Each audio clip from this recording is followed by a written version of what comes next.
ele não precisa disso agora. O que você está supondo que ele precisa agora, ele precisava antes. Requeria de você investimento em tempo, comunicação, envolvimento, prioridade. Entendeu?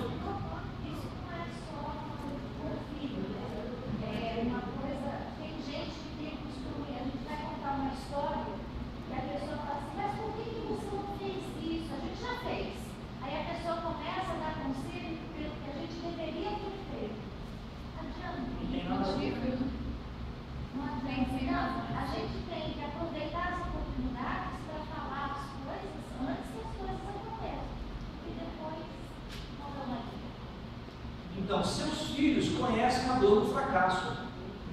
Eles, assim como você e eu, ocasionalmente olham sem esperança para as circunstâncias. Você pode ajudá-los a avaliar as razões do desapontamento. É necessário ajudá-los a entender as promessas de Deus. Você pode encorajá-los a encontrar coragem, esperança e inspiração em Deus, o qual está perto dos que têm o coração quebrantado e contrito. Olha que coisa bonita aqui.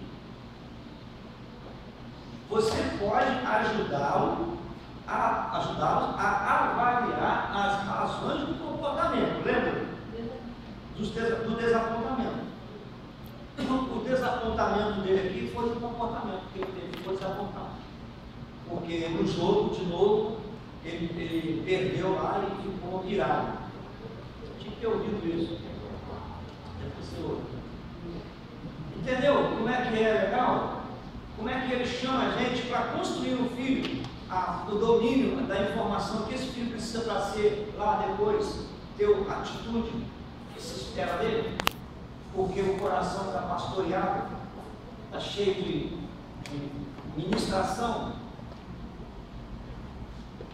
Bom, então, aqui nós vimos sobre o encorajamento, beleza? Vamos passar para o próximo ponto.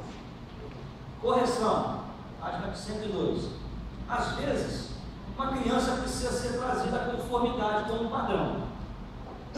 A correção conserta algo errado. A correção dá a seus filhos entendimento do que está errado e do que pode ser feito para corrigir o problema. A correção ajuda seus filhos a entenderem os padrões de Deus e os ensina a avaliar seu comportamento em relação àquele padrão. Olha só. O filho precisa ser ajudado a entender o comportamento comparado com o padrão de Deus, para ele fazer a interpretação e chegar ao convencimento de que a atitude dele não confere com o padrão de Deus. 2 Timóteo 3, 16 e 17 nos recorda que a correção é uma das funções da palavra de Deus. Ele, falando lá da esposa dele, disse que certa noite conversava com a filha. Era uma dessas ocasiões em que o assunto que levou a conversa se tornava secundário por causa do que estava acontecendo durante a conversa. Nossa filha estava praticando o jogo da correção como uma profissional. Concordava com tudo, através de movimentos de cabeça e fazia todos os comentários necessários.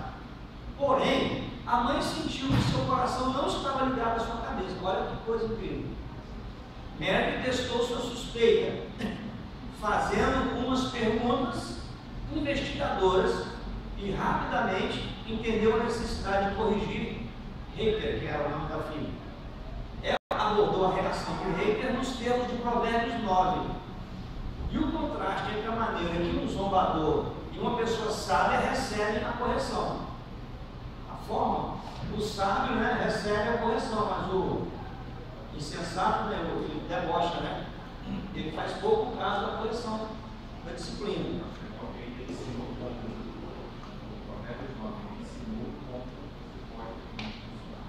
Sim, ele está dando uma pista aqui, ó. Isso aqui é bônus, tá? Para você montar seu roteiro de pastoreio.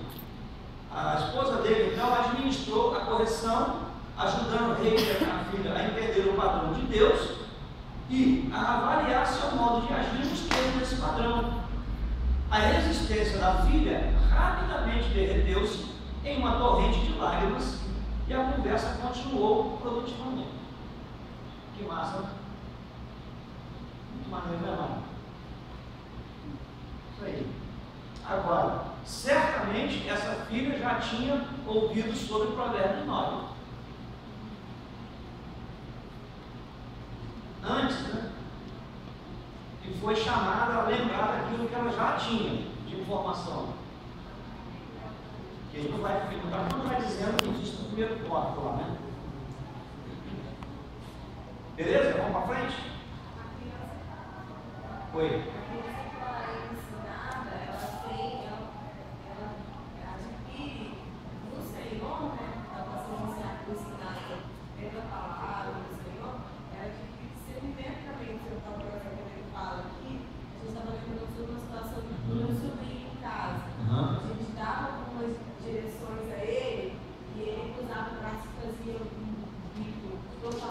Estou até vendo isso.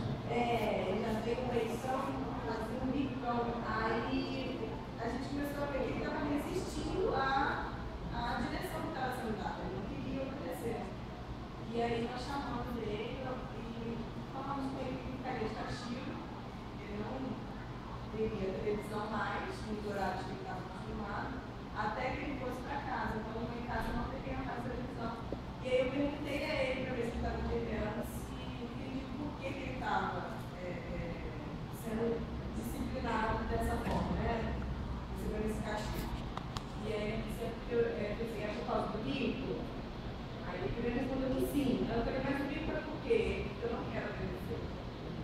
Então ele mesmo apagou o coração. Ele sabia que o fruto, na verdade, era o bico, mas a raiz da situação era o coração dele que não queria se submeter, não queria obedecer. Então a criança que ela é ensinada, ela tem esse estágio. Conseguir discernir seu coração, e aí a disciplina para ela tem um objetivo, né? Faz sentido. Isso. Porque ela concilia Exato. o fato que estava sendo agora vivido, proposto para ela, com aquilo que já está fundamentado nela. Por isso a palavra fala que o sábio, quando ele é arrependido, ele ama.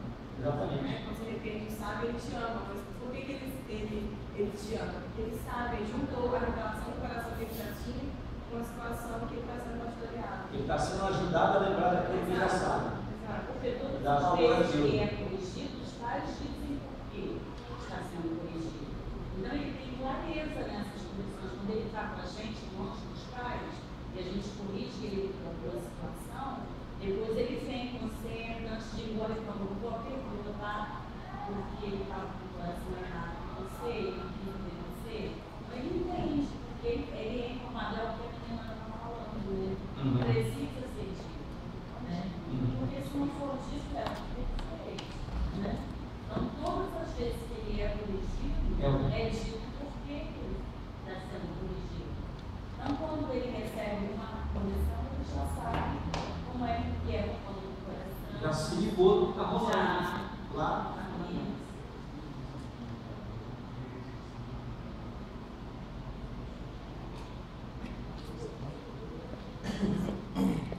Muito bem, gente, é isso aí mesmo. Então a repreensão está embasada nessa coisa que tem lá, aliás, a correção, né? Então, gente, ficou fechado aqui a parte da correção, beleza? Pode ir para frente?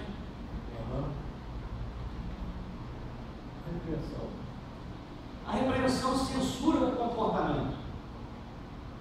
Às vezes, um filho tem que experimentar seu sentimento de alarme, choque e consternação acerca do que fez ou disse. Por exemplo, sempre ensinamos nossos filhos que há alguns limites necessários à liberdade de falar, ou seja, o que falar, com quem falar. Nunca deveríamos dizer às pessoas que as odiamos e que lhes desejamos o mal, a morte ou o mal contra elas. Tais frases trariam dura repreensão. Diríamos com evidente alarme e indignação: é errado falar assim, não quero que fale desse modo novamente. A isto seguiria, é claro, outras formas de comunicação, tais como instrução, encorajamento e oração. Então eles já tinham estabelecido uma base que as formas de se dirigir a pessoas, nelas não poderiam conter esse tipo de expressão verbal, né? dando só um exemplo, né? Para enfatizar a repreensão, censurando o comportamento. Algum comentário? Vocês notaram o que tem dentro desse parênteses aí para ele fechar o assunto?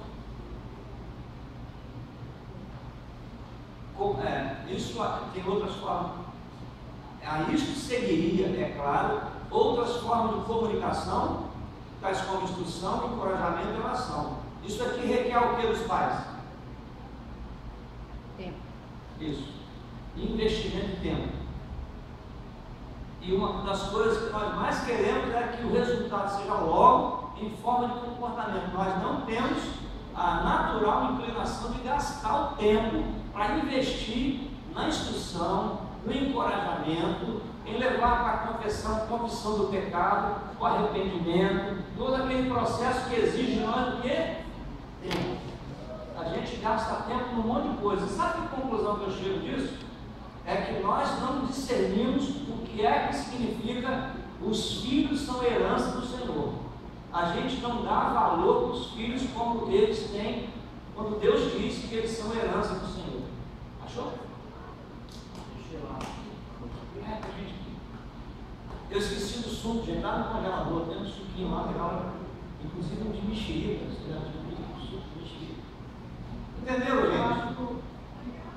A forma que você está falando é que a maioria dos casais tem uma desculpa na ponta da língua, assim, muito bem elaborada, por que não vai ter mais um filho?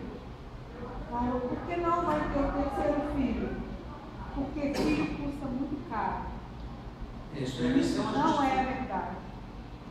Não é verdade. Pode até custar, Pode mas não custar. é a verdade.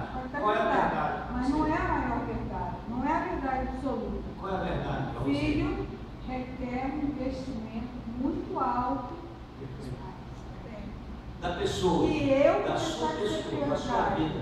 Eu vou deixar de ser prioridade. Então, eu não estou disposta a isso, então eu falo que filho custa muito caro. E dou essa desculpa para não comprometer o meu tempo, o meu tudo, né? Minhas a mim prioridades. mesmo. 5, né? Vocês querem? Nossa, vocês querem? 2 a 4? Esse ano também. Agora gato e.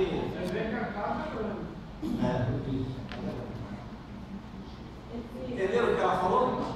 Vocês concordam com o que você falar? Concordam com isso que ela disse aqui? Vocês acham que faz sentido?